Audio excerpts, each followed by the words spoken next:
بسم اللہ الرحمن الرحیم نحمدہ ونصلی علی رسولہ الکریم والحمد للہ رب العالمین۔ آج ہم ریاض الصالحین کے باب نمبر 34 کے دوسرے حصے کو پڑھنے جا رہے ہیں۔ یہ باب تھا باب الوصیۃ بالنساء، عورتوں کے ساتھ بھلائی کرنے کے بیان میں۔ اس میں آپ صلی اللہ علیہ وسلم کی وہ احادیث ذکر کی گئیں جن میں آپ صلی اللہ علیہ وسلم نے عورتوں کے ساتھ اچھا سلوک کرنے کی ترغیب دی ہے۔ وعن عمر بن الاحوص الجشمی رضی اللہ عنہ انہ سمع النبی صلی اللہ علیہ وسلم فی حجۃ الوداع یقول بعد ان حمد اللہ تعالی واثنى علیہ وذکر ووعظ ثم قال الا واستوصوا بالنساء خیرا فانما هن عوان عندکم لیس تملکون منهن شیئا غیر ذلك الا ان یاتین بفاحشۃ مبینہ فإن فعلنا فاهجروهن في المضاجع واضربوهن ضربا غير مبرح فإن أطعنكم فلا تبغوا عليهن سبيلا ألا إن لكم على نسائكم حقا ولنسائكم عليكم حقا فحقكم على نسائكم ألا يؤتين فروشكم من تكرهون ولا يأذن في بيوتكم لمن تكرهون ألا وحقهن عليكم أن تحسنوا إليهن في كسوتهن وطعامهن رواه الترمذي وقال حديث حسن صحيح۔ حضرت عمر بن احوص جوشمی رضی اللہ عنہ بیان کرتے ہیں کہ انہوں نے حجۃ الوداع میں نبی صلی اللہ علیہ وسلم سے سنا کہ آپ صلی اللہ علیہ وسلم حمد و ثنا کے بعد وعظ و نصیحت فرماتے ہوئے ارشاد فرما رہے تھے، خبردار عورتوں کے ساتھ بھلائی کا انداز اختیار کرو، اس لیے کہ وہ تمہارے پاس قیدی ہیں اور تم ان سے سوائے مجامعت وغیرہ کے کسی اور چیز کے مالک نہیں ہو۔ ہاں اگر وہ ظاہر بے حیائی کا ارتکاب کریں، اگر وہ اس کا ارتکاب کریں تو ان کو بستروں کے لحاظ سے الگ کر دو اور انہیں ایسا نہ مارو جو ہڈی ظاہر کر دے۔ اس میں جو فرمایا غیر مبرح، تو اس کا ترجمہ بعض نے یہ کیا کہ ہڈی ظاہر کر دے، اور بعض لوگوں نے اس کا ترجمہ کیا کہ جو نشان ڈال دے، ایسی مار نہ مارو۔ بہرحال اس کا مطلب یہ ہوتا ہے کہ سخت مار، یعنی سخت مار نہ مارو۔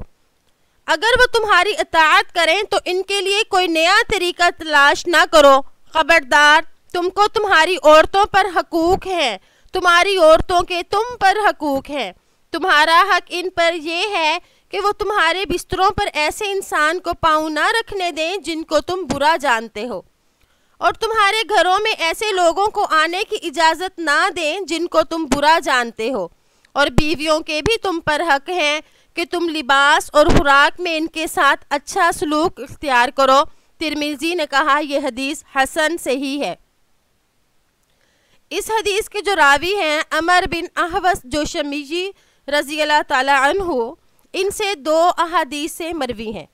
یعنی ان سے جو روایات ہیں وہ دو ہی حدیثیں ہیں۔ ان میں سے ایک یہ ہے، ان کا نام عمر ہے، ان کے والد کا نام احوص ہے، اور یہ قبیلہ جشم سے تعلق رکھتے ہیں، لیکن ان کو یہ جو ہے ان کا اگر تاریخ میں دیکھا جائے تو ان کا تعلق قبیلہ کلاب سے تھا، یعنی ان صحابی کا تعلق قبیلہ کلاب سے تھا اور ان کو کلابی کہتے تھے، تو یہاں پہ ان کی جو ہے نسبت کی گئی وہ جشم قبیلے کی طرف کی گئی۔ اسی بنا پر علامہ ابن الاسیر یہ فرماتے ہیں کہ ہم کو نہیں معلوم کہ قبیلہ کلاب کو جشمی کی طرف کس طرح منسوب کیا، کیونکہ ان دونوں قبیلوں میں کوئی نسبت بھی نہیں، یعنی یہ ایک دوسرے کی کوئی شاخ بھی نہیں ہے کہ ہم کہہ دیں کہ دونوں کی طرف ان کی نسبت ہو سکتی ہے، تو ایسا بھی نہیں ہے۔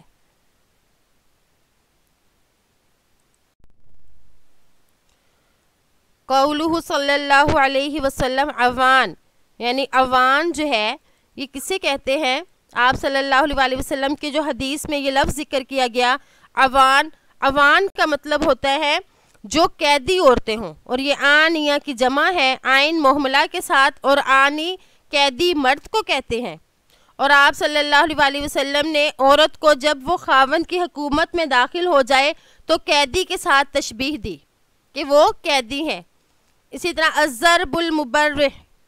الضرب المبرح یہ سخت مارنے کو کہتے ہیں۔ آپ صلی اللہ علیہ وسلم کا یہ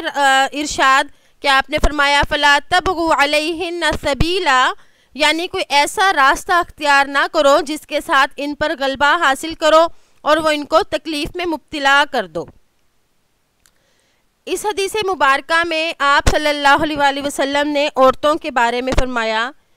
کہ اگر ان عورتوں کو مارا نہ جائے،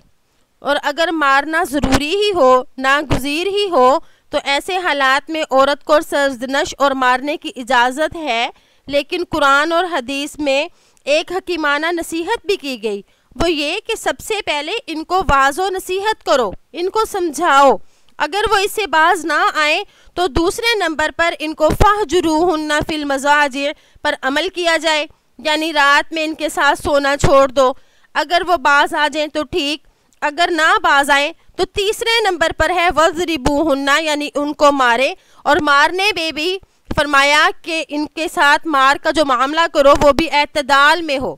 یعنی زیادہ نہ مارا جائے۔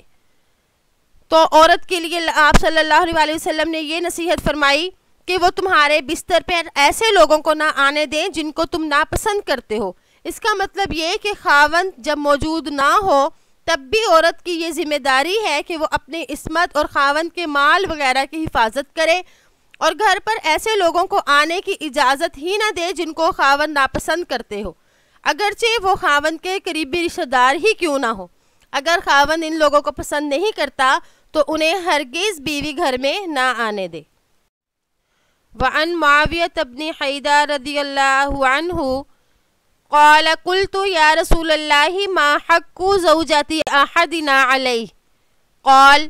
ان تطعمها اذا طعمت وتكسوها اذا اكتسيت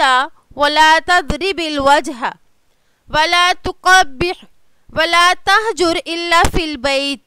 حدیث حسن رواہ ابو داود وقال معنى لا تقبح ای لا تقل قبحك اللہ۔ حضرت معاویہ بن حیدہ رضی اللہ تعالی عنہ سے روایت ہے، انہوں نے کہا کہ میں نے عرض کیا یا رسول اللہ، بیوی کا حق خاوند پر کیا ہے؟ آپ صلی اللہ علیہ وسلم نے فرمایا جب تو کھانا کھائے تو اس کو بھی کھلائے، جب تو لباس پہنے تو اس کو بھی پہنائے، اور اس کے چہرے پر نہ مارو اور اسے قبیح باتیں نہ کہو، اس کے ساتھ قطع تعلق نہ کرو مگر گھر کے اندر۔ یہ حدیث حسن صحیح ہے۔ لا تقبح کا معنی یہ ہے کہ تم اسے نہ کہو کہ اللہ پاک تجھے قبیح بنا دے۔ اس حدیث کے جو راوی ہیں حضرت معاویہ بن حیدہ رضی اللہ تعالی عنہ، یہ بصرہ کے رہنے والے تھے اور اس کے بعد خراسان منتقل ہو گئے۔ ان سے عموماً ان کے بیٹے حکیم بن معاویہ روایت نقل کرتے ہیں، اور ان کی تاریخ میں وفات اور ان کی مرویات کے بارے میں کوئی زیادہ معلوم نہیں ہو سکا، یعنی ان کی وفات کے بارے میں علم نہیں ہے۔ تو اس حدیث مبارک میں آپ صلی اللہ علیہ وسلم نے فرمایا حق زوجتی، یعنی خاوند پر حق یہ ہے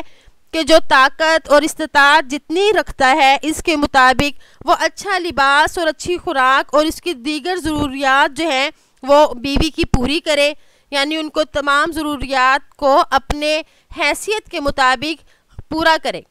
اور ولا تضرب الوجہ، یعنی چہرے پر مت مارو۔ نافرمان بیوی اگر وہ نافرمان ہے یا کوئی گناہ کر رہی ہے تو نافرمان بیوی کو راہ راست پر لانے کے لیے شریعت نے بطور تنبیہ اس کو مارنے کی اجازت تو دی ہے، لیکن اس میں اعتدال کا حکم بھی دیا، اور چہرے پر نہ مارنے کی ممانعت فرمائی۔ تو اس کی وجہ شاید یہ بھی ہے کہ ان کے چہرہ جو ہے یہ اشرف اعضاء میں سے ہے۔ عورتوں کو جو مارنے کی اجازت دی تو اس میں قاضی خان نے لکھا ہے اپنے فتاویٰ میں کہ شریعت نے شوہر کو 4 باتوں پر مارنے کی اجازت دی۔ شوہر کی خواہش کے مطابق اور اس کے خواہش اور حکم کے باوجود بیوی زینت نہ کرے، اسلامی فرائض مثلا نماز وغیرہ کی پابندی نہ کرے، یا شوہر کی اجازت اور رضامندی کے بغیر گھر سے باہر چلی جائے۔ نمبر 4، شوہر جماع کے لیے بلائے اور وہ انکار کر دے۔ تو آگے جو آپ صلی اللہ علیہ وآلہ وسلم نے فرمایا وَلَا تَحْجُرْ إِلَّا فِي الْبَيْتِ، لا تحجر الا فی البیت، یعنی مت چھوڑو مگر گھر کے اندر ہی۔ اس کا مطلب یہ ہے کہ عورت سے تنبیہ کے لیے علیحدگی اختیار کرنی ہے تو اس کے بستر کو چھوڑ دو، اور دوسرا یہ مطلب کہ اس کے کمرے کو چھوڑ دیا جائے، لیکن گھر کو چھوڑ کر عورت کو اذیت اور تکلیف نہ دو۔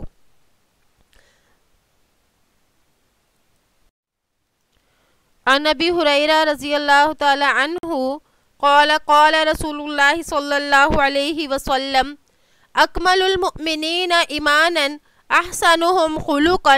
وخیارکم خیارکم لنسائهم رواہ ترمذی وقال حسن صحیح۔ حضرت ابو ہریرہ رضی اللہ تعالیٰ عنہ سے روایت ہے کہ آپ صلی اللہ علیہ وآلہ وسلم نے فرمایا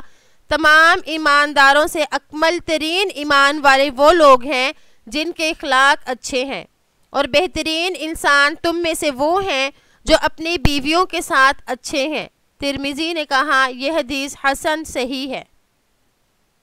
آپ صلی اللہ علیہ وآلہ وسلم نے اس حدیث میں فرمایا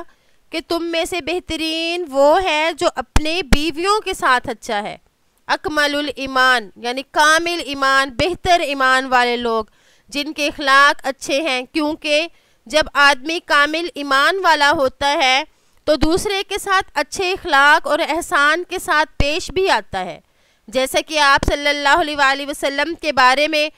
ہے کہ آپ کامل ایمان والے تھے تو کامل اخلاق والے بھی تھے، کہ اس کی شہادت اللہ تعالیٰ نے خود دی وَإِنَّكَ لَعَلَىٰ خُلُقٍ عَظِيمٍ، یعنی بے شک آپ عظیم اخلاق والے تھے۔ اور آپ صلی اللہ علیہ وآلہ وسلم نے یہ فرمایا کہ خیارکم خیار لنسائہم، یعنی بہترین انسان تم میں سے وہ ہیں جو اپنی بیویوں کے ساتھ اچھے ہیں۔ تو عورتیں چونکہ کمزور اور ضعیف ہوتی ہیں اور وہ آدمی کی شفقت اور احسان کی زیادہ مستحق ہوتی ہیں، اس لیے آدمی کے لیے خصوصیت کے ساتھ فرمایا کہ گھر والوں کے ساتھ شفقت اور احسان کا معاملہ کرے، کیونکہ اگر وہ شفقت اور احسان کا معاملہ نہیں بھی کرے گا تو عورتیں جو ہیں اس کی قید میں تو رہیں گی۔ تو اس لیے فرمایا کہ یہ چونکہ ضعیف ہیں تو اللہ کی ان باندیوں کا خیال کرو۔ اکثر احادیث میں مختلف الفاظ کے ساتھ اس مضمون کو بیان کیا گیا۔ وعن ایاس بن عبداللہ بن ابی ذباب رضی اللہ عنہ قال قال رسول اللہ صلی اللہ علیہ وسلم لا تضربوا اماء اللہ فجاء عمر رضی اللہ عنہ الى رسول اللہ صلی اللہ علیہ وسلم فقال زائرن النساء على ازواجهن فرخص في ضربهن فأطاف بآل رسول الله صلى الله عليه وسلم نساء كثير يشكون أزواجهن فقال رسول الله صلى الله عليه وسلم لقد طاف بآل محمد نساء كثير يشكون أزواجهن ليس أولئك بخياركم رواه أبو داود بإسناد صحيح۔ حضرت ایاس بن عبداللہ رضی اللہ عنہ روایت کرتے ہیں کہ آپ صلی اللہ علیہ وآلہ وسلم نے فرمایا کہ اللہ کی باندیوں کو مت مارو۔ حضرت عمر رضی اللہ تعالیٰ عنہ آپ صلی اللہ علیہ وآلہ وسلم کی خدمت میں حاضر ہوئے اور عرض کیا کہ عورتیں اپنے خاوندوں کے خلاف دلیر ہو گئی ہیں، تو آپ صلی اللہ علیہ وآلہ وسلم نے ان کو مارنے کی اجازت دے دی۔ تو آپ صلی اللہ علیہ وآلہ وسلم کی بیویوں کے پاس بہت سی عورتیں جمع ہو گئیں جو اپنے خاوندوں کی شکایت کر رہی تھیں۔ آپ نے فرمایا کہ محمد کے اہل بیت کے پاس بہت سی عورتیں جمع ہو گئیں جو اپنے خاوندوں کی شکایت کرتی ہیں۔ ایسے لوگ جو اپنی بیویوں کے ساتھ بدسلوکی کرتے ہیں پسندیدہ نہیں ہیں۔ ابو داؤد نے اس کو صحیح سند کے ساتھ نقل کیا۔ زائرنا یعنی زائرنا میں زال معجمہ مفتوحہ، اس کے بعد حمزہ مکسورہ، اس کے بعد را ساکنہ، اس کے بعد نون، بمعنی وہ دلیر ہو گئیں، اطافہ یعنی جمع ہو گئیں۔ اس حدیث کے جو راوی ہیں حضرت ایاس بن عبداللہ بن ابی ذباب، ان کے بارے میں یہ ہے کہ ایاس رضی اللہ تعالیٰ عنہ قبیلہ دوس کے سے تعلق رکھتے تھے۔ بعض لوگوں نے ان کو قبیلہ مزینہ کی طرف بھی منسوب کیا، مگر اکثر کے نزدیک یہ دوس ہی کو ترجیح حاصل ہے، یعنی یہ قبیلہ دوس سے تعلق رکھتے تھے۔ مکہ کے رہنے والے صحابی ہیں۔ ابن مندہ ابو نعیم نے اختلاف کیا ہے کہ ان کو آپ صلی اللہ علیہ وآلہ وسلم کی صحبت ملی بھی یا نہیں ملی۔ بعض کے نزدیک صحبت نہیں ملی اور ان سے صرف ایک یہی روایت منقول ہے، یعنی یہ جو حدیث آئی اسی میں آپ صلی اللہ علیہ وآلہ وسلم نے اس حدیث میں بھی عورتوں کے ساتھ اچھا سلوک کرنے کا فرمایا کہ عورتیں جو ہیں ان کو نہ مارا جائے، اور جب آپ صلی اللہ علیہ وآلہ وسلم نے فرمایا کہ عورتوں کو نہ مارا جائے تو پھر عورتیں دلیر ہو گئیں، یعنی اپنے شوہروں کے خلاف، تو اس صورت میں پھر مارنے کی اجازت بھی آئی، جیسا کہ ہم نے پہلے پڑھا کہ اگر مارنا گزیر ہو تو وہ کس طرح سے مارا جائے گا اور کتنا مارا جائے گا، وہ ہم پہلے تفصیل اس کی پڑھ چکے ہیں۔ عن عبداللہ بن عمرو بن العاص رضی اللہ عنہما ان رسول اللہ صلی اللہ علیہ وسلم قال الدنیا متاع وخیر متاع الدنیا المرأة الصالحہ، رواہ مسلم۔ حضرت عبداللہ بن عمر بن العاص رضی اللہ عنہما روایت کرتے ہیں کہ آپ صلی اللہ علیہ وآلہ وسلم نے ارشاد فرمایا، دنیا ساز و سامان کا نام ہے اور دنیا کا بہترین ساز و سامان نیک عورت ہے۔ متاع جو ہے، متاع کا ترجمہ ہم نے کیا ساز و سامان، اس لیے کہ متاع ہر وہ فانی چیز ہے جس سے کچھ فائدہ اٹھایا جائے پھر وہ فنا کی نظر ہو، چنانچہ کہتے ہیں انما الحیات الدنیا متاع، اور یہ متاع باب فتح یفتح سے آتا ہے۔ تو اس حدیث مبارکہ میں آپ صلی اللہ علیہ وآلہ وسلم نے فرمایا کہ دنیا میں جن چیزوں سے فائدہ اٹھایا جا سکتا ہے ان میں سب سے بہترین چیز نیک عورت ہے، کیونکہ جہاں اچھی نیک سیرت اور نیک صالح عورت دنیا کے کاموں میں مددگار ہوتی ہے تو ساتھ ہی ساتھ وہ آخرت کے کاموں میں بھی مددگار اور مفید ثابت ہوگی۔ اس لیے بہترین چیز اس کو فرمایا، یعنی بہترین عورت نیک عورت ہے، تو اس میں ایک طرح سے ترغیب بھی ہو گئی کہ اگر نکاح کیا جائے تو سب سے زیادہ یہ دیکھا جائے کہ عورت ایمان والی، تقوی والی، پرہیزگار، متقی ہو۔ امید ہے کہ آپ کو آج کا سبق سمجھ آ گیا ہوگا۔ اللہ تعالیٰ سے دعا ہے کہ اللہ تعالیٰ ہمیں ان تمام احادیث پر عمل کرنے والا بنا دے۔ السلام علیکم ورحمۃ اللہ وبرکاتہ۔